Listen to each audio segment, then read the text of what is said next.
In the world of shrimp keeping, sometimes things can take a turn for the worse, but fear not, as we're here to guide you through those challenging moments with our video when it all goes wrong: shrimp tank medications.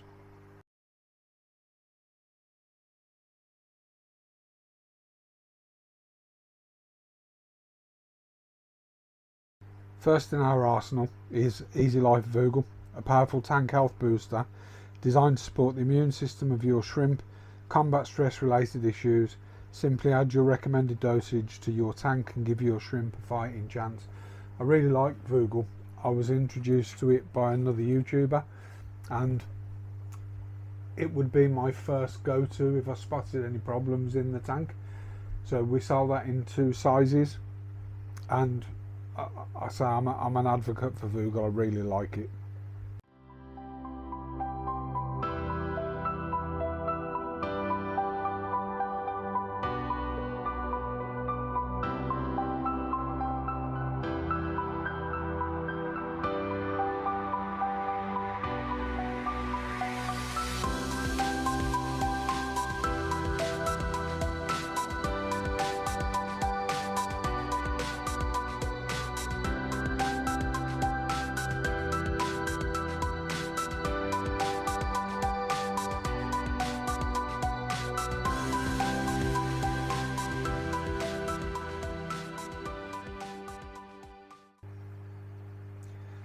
Next, we turn to activated carbon, a versatile filtration media that helps remove toxins and impurities from the water. Use it to absorb medication residues or chemical pollutants that may be harming your shrimp. So if I saw shrimp acting erratically, one of the first things I'd probably do, especially if I'd sort of got air fresheners, or my missus had sprayed the dogs with flea treatment or something like that, or if you'd put your hand in the tank and it happened after that and you potentially got chemicals on your hand, first thing I'd reach for, and I'd always have this available to me, is some form of activated carbon. For my tanks, what I tend to do, and I'll show you this, is I tend to put the activated carbon in a mesh bag and then drop it on top of a UGF or in the back of a filter. Alternatively, power filters. So what I used to do is I used to sort of have a little filter, like an internal power filter that I could change the flow on, and if I had a problem, what I'd do is I'd just drop that in the tank and risk that anything gets sucked into that, because if you've got a chemical impurity, you're potentially going to lose everything in that tank anyway.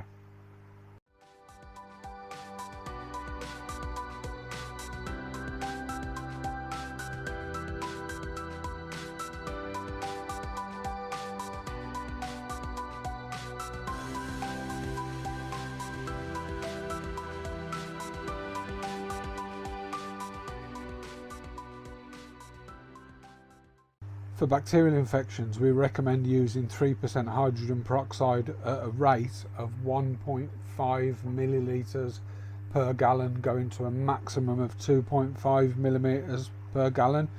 Administer with caution and closely monitor your shrimp for any signs of distress.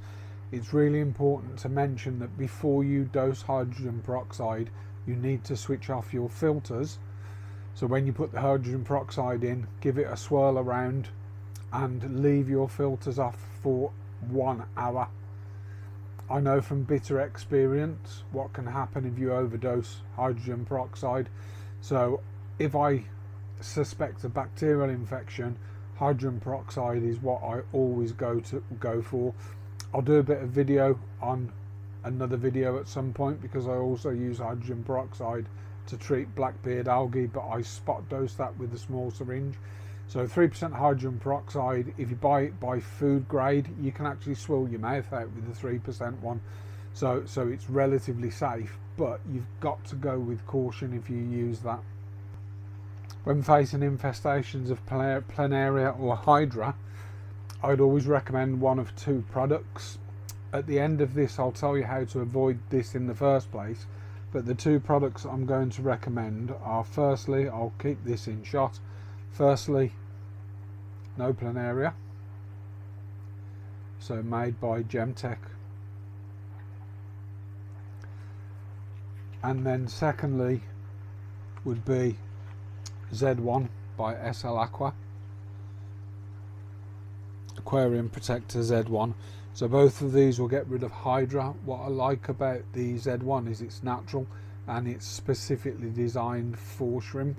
So Z1 is a shrimp one. With all of these products, you need to be careful about if you've got snails, because they can affect your snails. So read the instructions correctly. What I often see is when people dose things like no Planaria, get my words out, no Planaria or Z1, they get shrimp deaths and they blame it on the medication, and more often than not it's actually not the medication, it's the infestation of Planaria. If you search on the internet for a guy called Chris Lookhope, he actually takes some video. He's actually got some amazing video. He was doing a photo shoot of some shrimp for somebody and he saw a Planaria crawl out the back of the carapace. They go in there and they munch on shrimp. You know, it's a good video by Chris Lookhope actually, so that's one to watch for. But 2 recommendations if you find Planaria, and please make sure you distinguish the difference between Planaria and a round-headed worm. Planaria have a very triangulated head, and if you look closely they look cockeyed. Horrible things.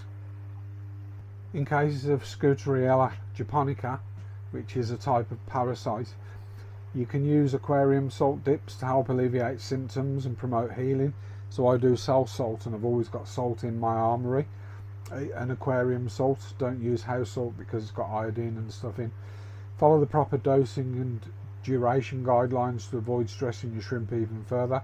If you suspect Vorticella, immediately try and isolate that shrimp from the tank. Vorticella is extremely difficult to cure, and you need to go and search the internet for methodologies in trying to cure that. I think once you've got, this is my opinion, I think once you've got Vorticella, scrap the tank. It's done, it's finished. You know, you can avoid these. You know, when dealing with sick or injured shrimp, it's essential to provide them with a safe space to recover.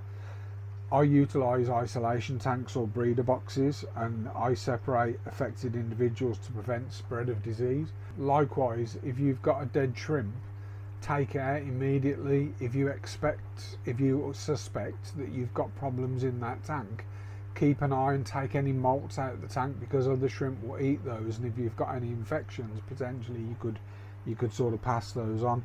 So I use hang-on breeder boxes, and what I'm sort of keen to try and put across to you guys is that you can avoid most of these problems by choosing where you buy plants from, choosing where you get shrimp from, quarantining stuff in a separate tank or an isolation box, you know, a hang-on or a floating breeder box before they go into the main tank. You know, just keep an eye on them, have them hanging on the front or clipped to the front of the tank.